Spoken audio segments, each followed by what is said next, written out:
Good morning and welcome to Buckman Bridge Unitarian Universalist Church's virtual service for Sunday, September 13th, 2020. My name is Kris Kines, current president of BBUUC and your worship leader today.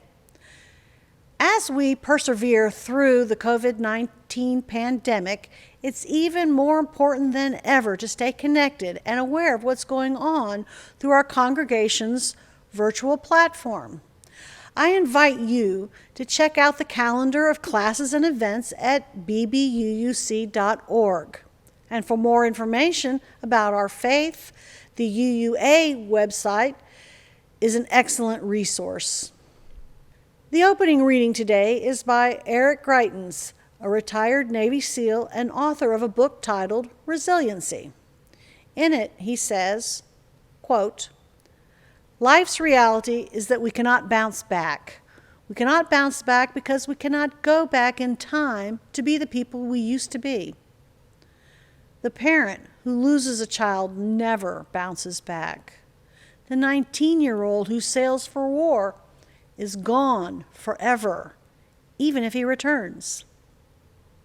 You know that there is no bouncing back. There is only moving through. What happens to us becomes a part of us. Resilient people do not bounce back from hard experiences. They find healthy ways to integrate them into their lives." Unquote. So now you know. Today's topic is about resiliency, a trait that can be cultivated but often takes time to develop. Personal trials and current events test the flexibility of our natures by jumbling up feelings with one's search for truth and meaning. It's easy to lose sight of identity and purpose when you're wounded. I'm delighted to lead this morning for the introductory service by our minister, Reverend Amy Moses Lagos. Later in the service, she will share her knowledge, insights, and personal experience with resiliency. But first, with our chalice lighting reading, Reverend Amy. Joy and grief, health and sickness, light and darkness, peace and anger, life and death, wholeness and brokenness. We bring all of these here to this sanctuary of unity and diversity for this 1 hour of this one day, and pour them out, commingling the oil of our lives to become the flame of this chalice, the symbol of our shared living faith. The words of Paul Stephan Dodenhoff. And now we will hear from Chris Jarman, our Director of Lifespan Religious Education, for the Time for All Ages. Welcome, friends, to the Wonder Box. Let's see what we have for today's story.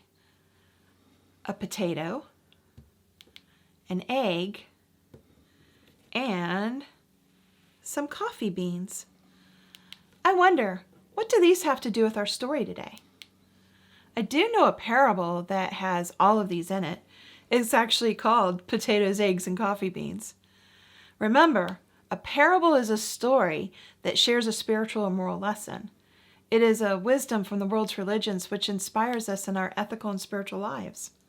Our third UU source. Let's see if we can figure out the lesson of this parable together. Okay? Once upon a time, a daughter complained to her father that her life was miserable and that she didn't know how she was going to make it. She was tired of fighting and struggling all the time. It seemed just as one problem was solved, another one soon followed. Her father, a chef, took her to the kitchen, and he filled 3 pots of water and placed each one on a high fire. Once the 3 pots began to boil, he placed the potatoes in one pot, the eggs in the second pot, and ground coffee beans in the third pot. Then he let them sit and boil without saying a word to his daughter. The daughter moaned and impatiently waited, wondering what was he doing. After 20 minutes, he turned off the burners. He took the potatoes out of the pot and placed them in a bowl. He took the eggs out and placed them in a bowl. Then he ladled the coffee out and placed it in a cup. Turning to her, he asked, "What do you see?" "Potatoes, eggs, and coffee," she hastily replied. "Look closer," he said. "Touch the potatoes." She did. She noted that they were soft. He then asked her to take an egg and break it. After pulling off the shell, she observed that the egg had boiled hard. Finally, he asked her to sip the coffee. Its rich aroma brought a smile to her face. "Father, what does this mean?" she asked. He explained that the potatoes, the eggs, and the coffee beans had each faced the same adversity, the boiling water. However, each one reacted differently. The potato went in strong, hard, and unrelenting, but in boiling water, it became soft and weak. The egg was fragile, with the thin outer shell protecting its liquid interior until it was put into the boiling water. Then the inside of the egg became hard. However, the ground coffee beans were unique. After they were exposed to the boiling water, they changed the water and created something new. Which one of these are you?" he asked his daughter. "When adversity knocks on your door, how do you respond? Are you a potato, an egg, or a coffee bean?" In life, things happen around us and things happen to us. The only thing that truly matters is your choice of how you react to it and what you make of it. It's that simple. I would like to try to think that I would be like the coffee beans. I know better to think that I do this all the time. And some days I know we all may feel like we're going to be the potato and crumble under the pressure. We have probably all been the egg at one time or another. We become hardened and try to protect ourselves from feeling hurt. Being the coffee beans, now that is the act of positivity. Changing what's around you into something new and something better than it was before. Finding positivity in a situation often makes it possible to do this. It helps us to be resilient and to keep going in the face of adversity. I wonder, how can finding the positive help you find resilience?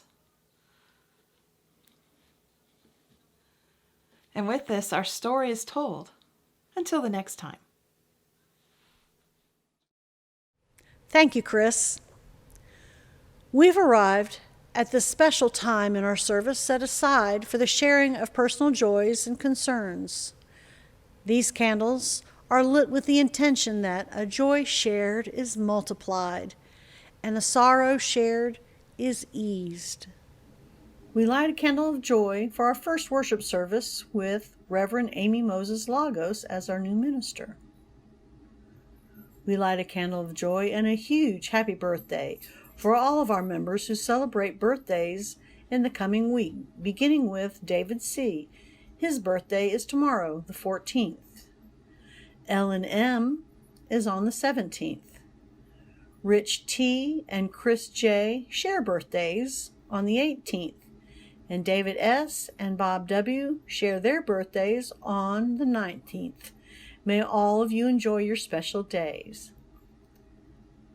We light a candle of concern and a light for Morgan J., who we continue to hold in our hearts as he undergoes treatment for lymphoma. We light a candle of remembrance this morning as we recall the 11th of September, 2001. A sunny morning 19 years ago when, in just a few hours, 4 airplanes hijacked by terrorists became weapons of mass destruction.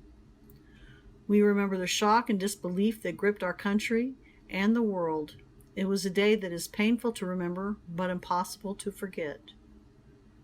A candle to remember in sadness all who perished from that event and their loved ones who still mourn as our nation remembers.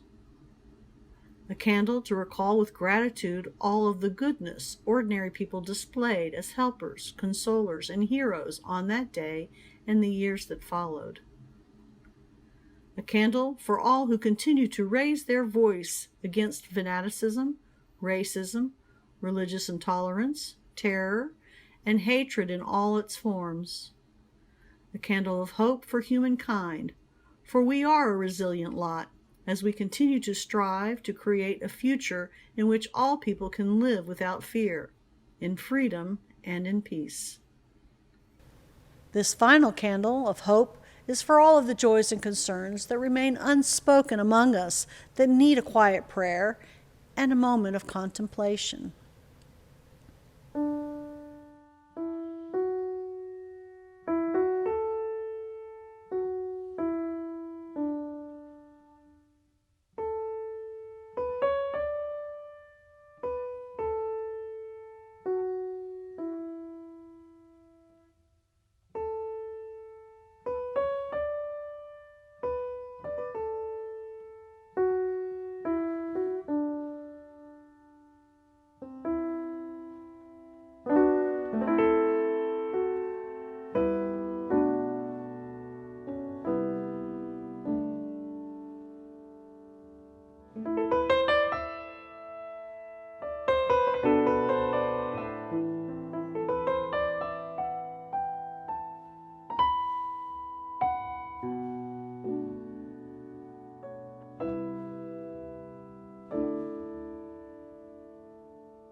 Our virtual plate offering throughout the month of September will go to the UUA Disaster Relief Fund. The most vulnerable populations recover last in a disaster. The UUA Disaster Relief Fund provides grants to UU congregations and organizations that not only help Unitarian Universalists, they also support on-the-ground relief efforts through partnerships that meet the needs of underserved communities. The UUA is ready to aid congregations and help communities recover in the aftermath of disasters, but need your donations to ensure this vital ministry is robust and ready. Find the link on our YouTube page to make a direct donation to this important fund. And thank you for your generosity. It is with great anticipation and pleasure to turn the pulpit over to the Reverend Amy Moses Lagos for her first sermon titled Nurturing Resilience. Reverend Amy. When my son Carlos was 6 months old, I joined a parent support group where every other week moms brought their babies to a community center for playtime and conversation. In our discussions, we shared how excited we were about our babies smiling and babbling and scooting. We discussed at length how much tummy time the baby should be getting every week. We vented about how incredibly hard, exhausting, and overwhelming it all felt at times. In our group, we could ask each other questions about how breastfeeding or formula feeding was going, what nap time was like, and which community toddler rooms in Seattle had the best toys. A few months into those gatherings, we had guest presenters come and share information about an organization called Help Me Grow Washington that educates parents about developmental screening for babies and toddlers. These presenters told us about an online questionnaire we could fill out to see if our child was developing on track for their age. They encouraged all of us to go online and fill out this form, even if we didn't have concerns about our child's development, because it was a fun and helpful activity. After we filled out the form, we would receive suggestions for games to play to support our child's development. Around this time, I was observing my son and noticing that he seemed a little bit behind where the other kids were in the areas of crawling, babbling, and gesturing. I wasn't an expert, and I didn't know how significant these differences were. But when the opportunity came to fill out this form, I was really relieved that there was a concrete action I could take about this. Well, we filled out the questionnaire and learned that our child did have significant development delays. He was scheduled to be evaluated by a nurse to see if he qualified for early intervention services. He did qualify, and he started receiving occupational therapy with the local children's clinic. We then set up an appointment for him to be evaluated by a developmental pediatrician. Before this, I didn't know there was such a thing as a developmental pediatrician. We learned a lot in this process. We're still learning. They are doctors who specialize in children's behavior, learning, development, and mental health. She gave him a diagnosis of global development delay. I learned that that is an umbrella term used when children have significant delays in their cognitive and physical development. It was at the meeting with this pediatrician that my husband and I started to realize that these delays were very, very significant and they were going to have an impact on our lives. The doctor advised us to set up an appointment to get genetic testing at Children's Hospital to see if his delays were related to a chromosomal abnormality.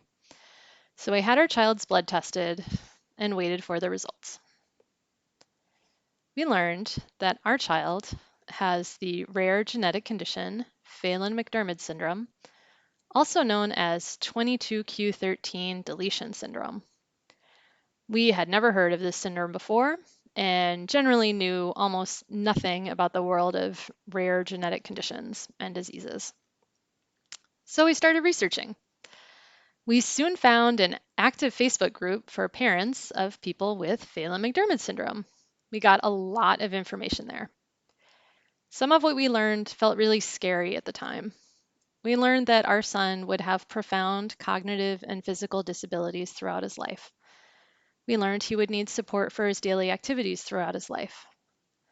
We learned that he might not ever speak with his voice, and if he did, he would probably have a limited vocabulary. As parents of a child who was, by that time, almost 2 years old, this was a lot to take in and process. My husband and I grieved the loss of our imagined future with our child. We realized we had all kind of assumptions about what parenting would look like that were totally wrong now. We wouldn't teach our child to ride a regular bike, see him learn how to write an essay, or teach him to drive a car. We started to shed our expectations, shift our hopes, and reimagine what it meant to be good parents for our son. It was a scary and overwhelming time. So much of what was hard and scary was that there was a lot that we didn't know about what parenting would look like. The people we were close to who were raising children were generally raising typically developing children as far as we knew. We didn't have close friendships with people raising children with disabilities. We didn't have close friendships with adults with intellectual disabilities. So a lot of our fear and grief happened because we were afraid of the unknown. We started to learn. We got to know other parents with children with disabilities. We got to know adults who are nonverbal and intellectually disabled. I realized this wasn't something I needed to be afraid of. This was something I could celebrate. Making these connections allowed me to imagine a future where we raised our child with confidence and joy and hope. In that strange time of beginning to learn about our child's disability, I was able to practice resilience. Being resilient means adapting well in the face of adversity. We can practice being resilient when we encounter heartbreak, failure, loss, and so many other kinds of adversity. The reasons for these events are oftentimes out of our control, but what is within our control is how we respond. We can respond in ways that lead to an increased capacity for love and connection, and a strengthened sense of purpose and meaning in life. We can also respond in ways that lead to disconnection, isolation, and addiction. Unitarian Universalist communities are places where we can support one another in strengthening our resilience so that when a storm comes, we have the tools we need to weather it and come out on the other side with our capacity for love and connection even stronger. The first thing that helped me to be resilient when we learned of Carlos's diagnosis was being part of a caring community where I could share honestly about my experience and be held in love. At the time, I was meeting with the Seattle Area Ministers Cluster every other month. In our 2-hour meetings, we had time to check in and share from the heart about the ups and downs of our lives. We used a format very similar to small group ministry. I told them about our journey with Carlos and shared how scared and overwhelmed I felt. My colleagues listened to me with open hearts. Through sharing and being witnessed, I knew I wasn't alone. I felt the comfort that came with being held in a circle of love and trust. I felt the comfort of being accepted and supported as I was. In the days when things felt overwhelming and scary, I still felt held by their love. That gave me the sense that I would get through this challenge and make it to a place of being grounded and at peace with our son's diagnosis. The second thing that helped me was keeping my heart open to transcending mystery and wonder, which I experienced around me in the natural world. In the months after we received this diagnosis, I remember exquisite and breathtaking experiences of beauty that pierced my heart. My husband and I went on a whale watching trip in the San Juan Islands. When our tour began, the sun was shining and we looked out over the glittering blue water. White clouds dotted the blue sky, and we saw the green and brown of the islands in the distance. Later on, more clouds gathered, and it started to drizzle. The colors shifted to darker blues and grays, shades of green on the water, and purple in the rain clouds. And then an orca whale surfaced very close to our boat. So close, we didn't even need our binoculars to see the majestic animal jump out of the water in a perfect arc and land with a splash. It felt like we were a part of something magical. And on that tour, I had the sense that we were going to be okay.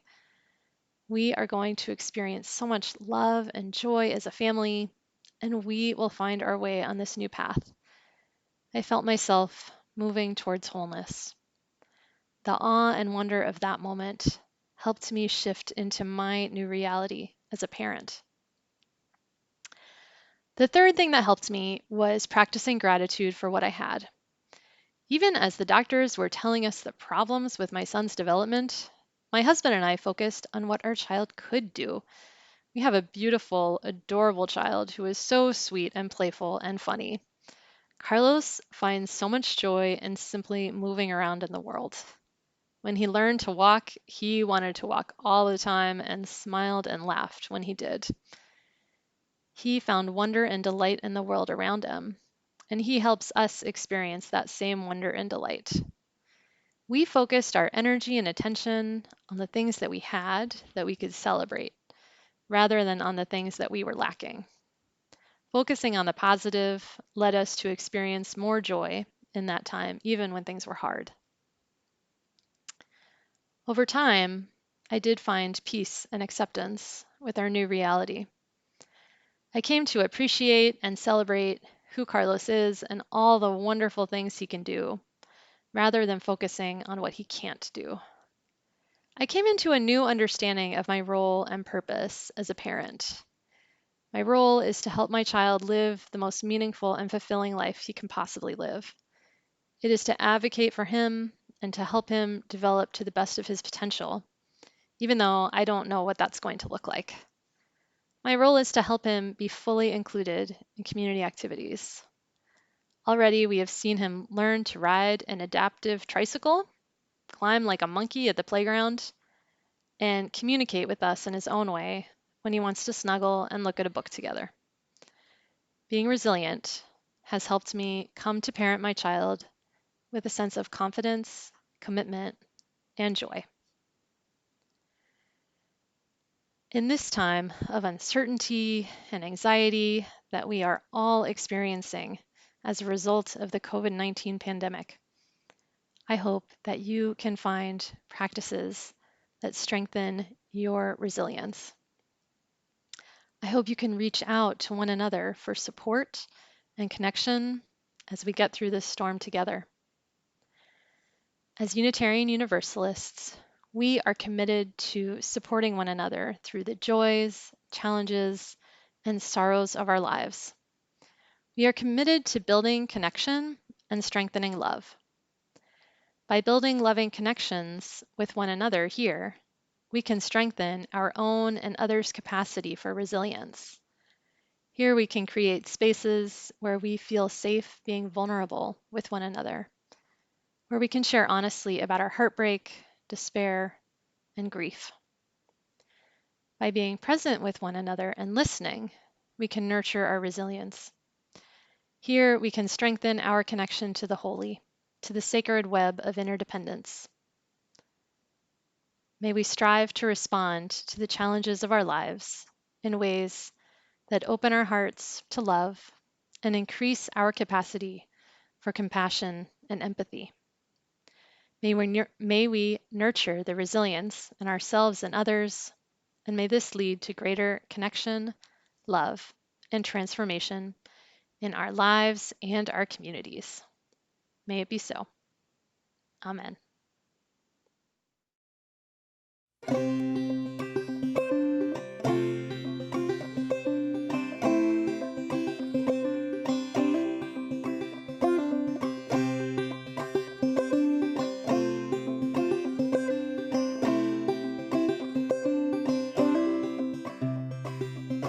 I am resilient. I trust the movement. I negate the chaos, uplift the negative. I'll show up at the table again and again and again. I'll close my mouth and learn to listen. Whoa, whoa, oh, oh. Whoa, whoa, oh, oh. Whoa, whoa, oh, oh. Whoa, whoa, oh, oh. Whoa, whoa, oh, oh. Whoa, whoa, oh, oh. These times are poignant. The winds have shifted. It's all we can do to stay uplifted. Pipelines through backyards, wolves howling out fronts. Yeah, I got my crew, but truth is what I want. Realigned and on point. Power to the peaceful, prayers to the waters, women at the center, all vessels open to give and receive. Let's see the system brought down to its knees. Whoa, whoa, oh, oh. Whoa, whoa, oh, oh. Whoa, whoa, oh, oh. Ooh, ooh, ooh. Whoa, whoa, oh, oh. Whoa, whoa, oh, oh. Whoa, whoa, oh, oh. Ooh, ooh, ooh. Ooh, ooh, ooh. Ooh, ooh, ooh. Ooh, ooh, ooh. I'm made of thunder. I'm made of lightning. I'm made of dirt, yeah. Made of the fine things. My father taught me that I'm a speck of dust and this world was made for me. So let's go and try our luck, said. I've got my roots down, down, down, down, down, down, down, down, down deep. I've got my roots down, down, down, down, down, down, down, down, down, down, down deep.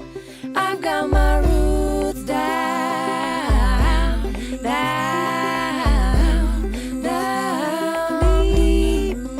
I've got my roots down.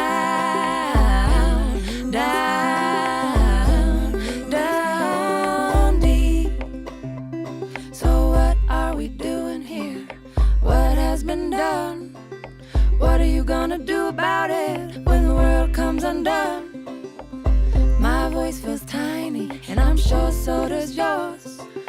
Put us all together, make a mighty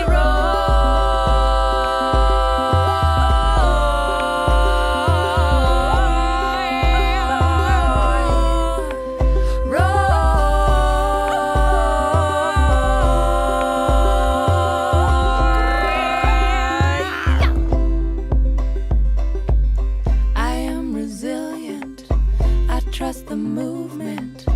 I negate the chaos, uplift the negative. I'll show up at the table again and again and again. I'll close my mouth and learn to listen.